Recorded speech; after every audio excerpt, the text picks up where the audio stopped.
In this video, we are going to use the half-angle trig identities to find the exact value of trigonometric expressions. In our example, we have sine of theta is equal to 4/5 with theta between pi over 2 and pi. And we're going to find sine of theta over 2, cosine of theta over 2, and tangent of theta over 2. Let us first begin with sine of theta over 2. We know by the half-angle identity that sine of alpha over 2 is equal to plus or minus the square root of 1 minus cosine of alpha over 2. Now, how do we know whether we should take the positive root or the negative root? Well, that depends upon the quadrant in which theta over 2 lie. We will find theta over 2 using theta. So we know that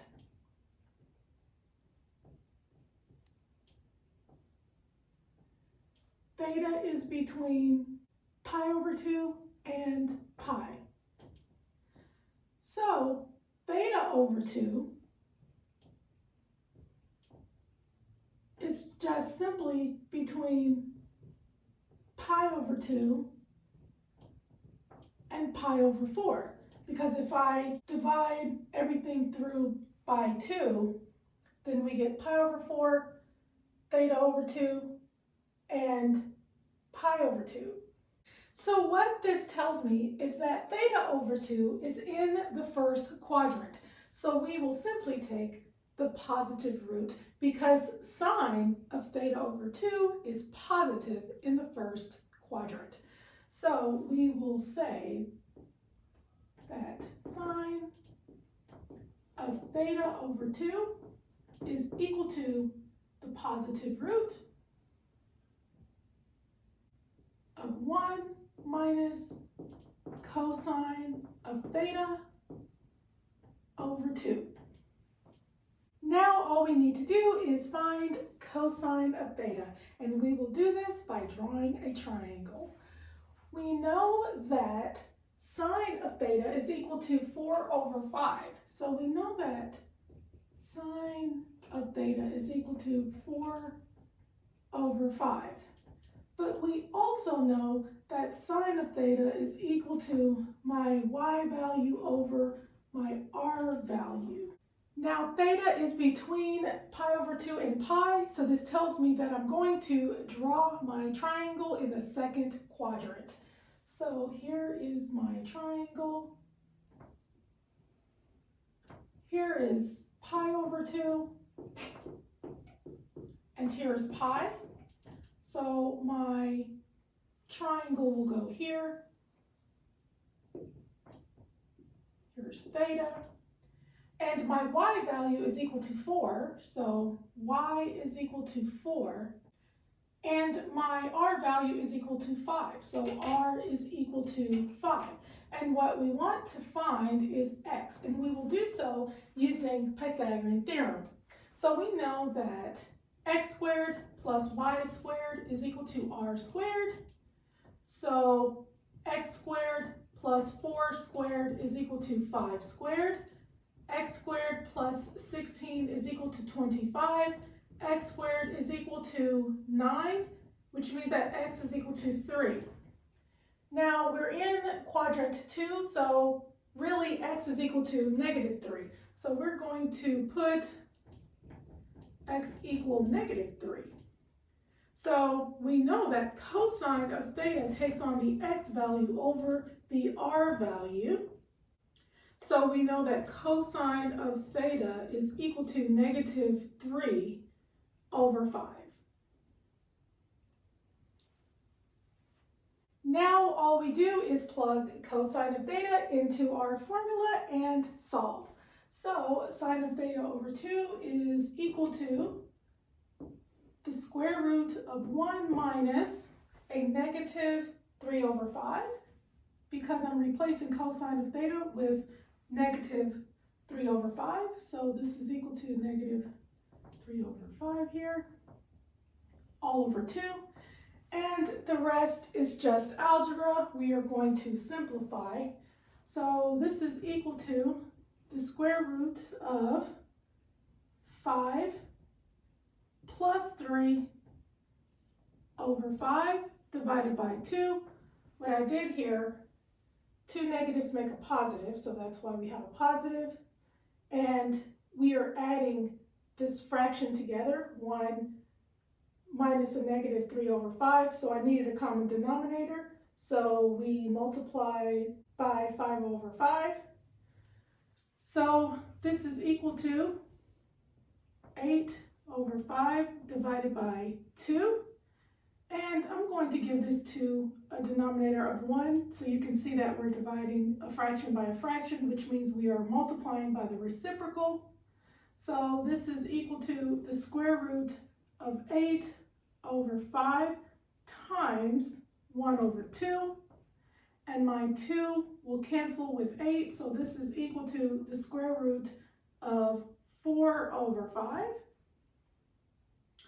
and this will give me root 4 over root 5, so this will come to 2 over root 5, and after rationalizing you get that this is equal to 2 root 5 over 5.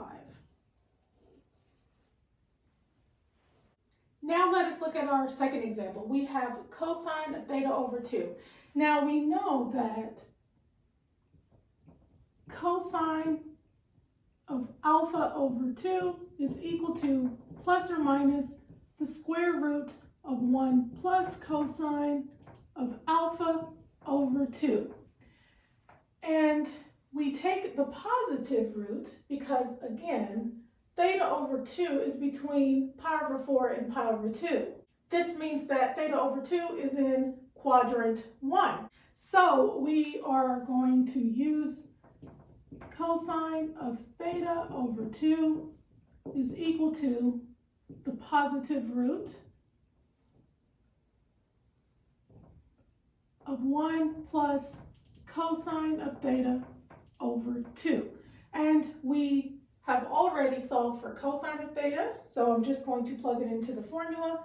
So this is equal to the square root of 1 minus 3 over 5 all over 2, which is equal to the square root of 5 minus 3 over 5 all over 2, and I will go ahead and give this a denominator of 1. So this is equal to 5 minus 3 is 2, so we have 2 over 5 times 1 over 2. My 2's will cancel, so we have the square root of 1 over 5, which is equal to the square root of 1 over the square root of 5, which is equal to 1 over the square root of 5, and after rationalizing the denominator, we get root 5 over 5. Last, we want to find tangent of theta over 2. We know by the half angle formula that tangent of alpha over 2 is equal to plus or minus the square root of 1 minus cosine of alpha over 1 plus cosine of alpha. And again, we will choose the positive root because when we found theta over 2, it is in quadrant 1, and tangent of an angle is always positive in quadrant 1. So we are going to say that tangent of theta over 2 is equal to the positive root of 1 minus cosine of theta over 1 plus cosine of theta. And we have already solved for cosine of theta, so we just plug it into our formula. So this is equal to the square root of 1 minus a negative 3 over 5 all over 1 plus a negative 3 over 5. So So this is equal to, two negatives make a positive, so we have 1 plus 3 over 5 divided by 1 minus 3 over 5. Let's get a common denominator here. So this is equal to 5 plus 3 over 5 divided by 5 minus 3 over 5, which will give us the square root of 8 over 5 divided by 2 over 5. And now we just multiply by the reciprocal. So this is equal to the square root of 8 over 5 times 5 over 2. The 5s will cancel, and 2 goes into 8 4 times. So this is equal to the square root of 4, which is equal to 2. And that is how you simplify trigonometric expressions using the half-angle identities. Thank you for watching, and always remember that you are awesome.